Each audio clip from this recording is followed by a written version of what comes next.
शेतकरी बांधवांसाठी आज मोठी खुशखबर। राज्यातील 32 जिल्ह्यांमध्ये पीक विमा वाटप 46,000 रुपये या हेक्टरप्रमाणे याच तालुक्यात आणि याच जिल्ह्यात आणि याच गावात मिळत आहे। वाटप देखील या जिल्ह्यांमध्ये सुरू झालेलं आहे। जर तुम्हाला पीक विम्याचे पैसे आले नसतील तर हा व्हिडिओ तुम्ही शेवटपर्यंत बघा।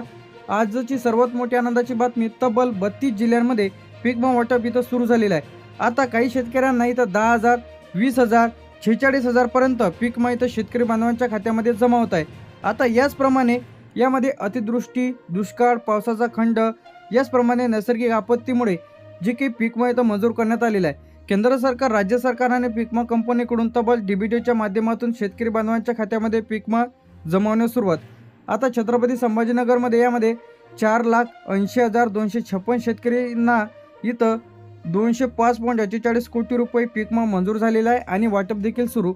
सोलापूरमध्ये 2,10,354 शेतकरी बांधवांना 98 कोटी 14 लाख रुपये, सांगलीमध्ये 1,75,642 शेतकऱ्यांना 82 कोटी 36 लाख रुपये, कोल्हापूरमध्ये इथं 1,25,874 शेतकऱ्यांना 58 कोटी 29 लाख रुपये पीक विमा मंजूर झालेला आहे आणि खात्यामध्ये देखील जमा होत आहे। साताऱ्यामध्ये 1,05,362 शेतकऱ्यांना 49 कोटी 78 लाख रुपये इथं जमा।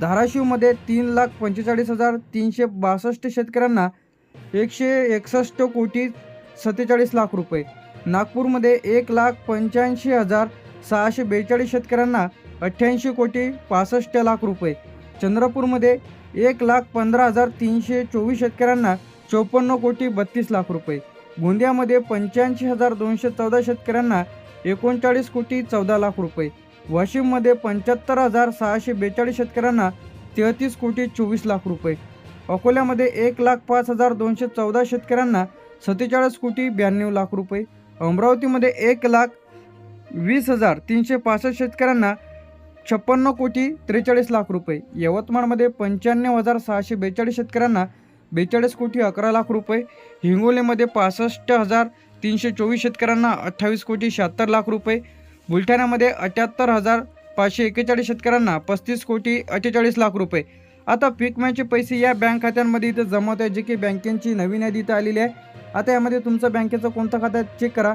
State bank of India, bank of Maharashtra, central bank of India, Punjab national bank, Canara bank, union bank, याचप्रमाणे आता Indian bank, bank of India, HDFC bank, ICICI bank, axis bank.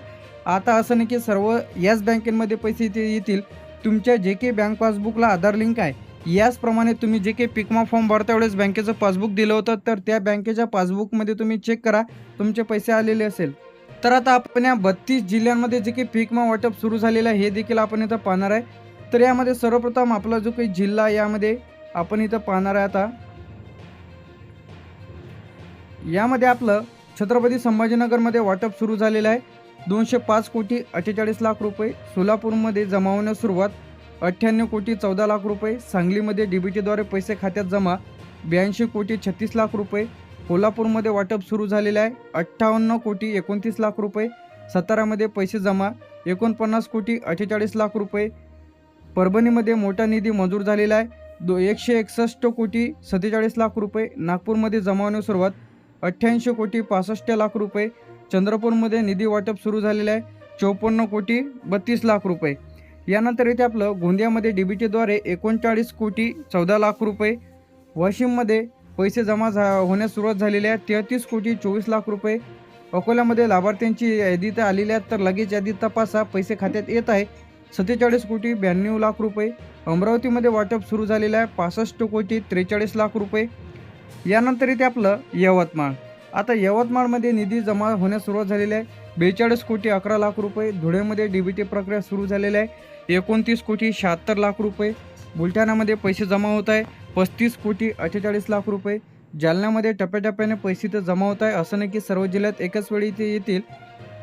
यामध्ये 44 कोटी 52 लाख रुपये, बीडमध्ये निधी वाटप सुरू झालेले आहे 73 कोटी 28 लाख रुपये, लातूरमध्ये निधी मंजूर झालेला आहे 68 कोटी 44 लाख रुपये, अहमदनगरमध्ये डीबीटी सुरू झालेले आहे 91 कोटी 52 लाख रुपये, जळगावमध्ये पैसे जमा होण्यास सुरुवात झालेली आहे 63 कोटी 11 लाख रुपये, नांदेडमध्ये पैसे जमा होण्यास सुरुवात झालेली आहे 84 कोटी 37 लाख रुपये।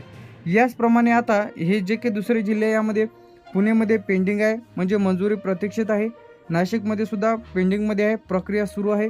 पालघरमध्ये सुद्धा पेंडिंगमध्ये आहे, अपडेट बाकी आहे, याची राहिलेली आहे.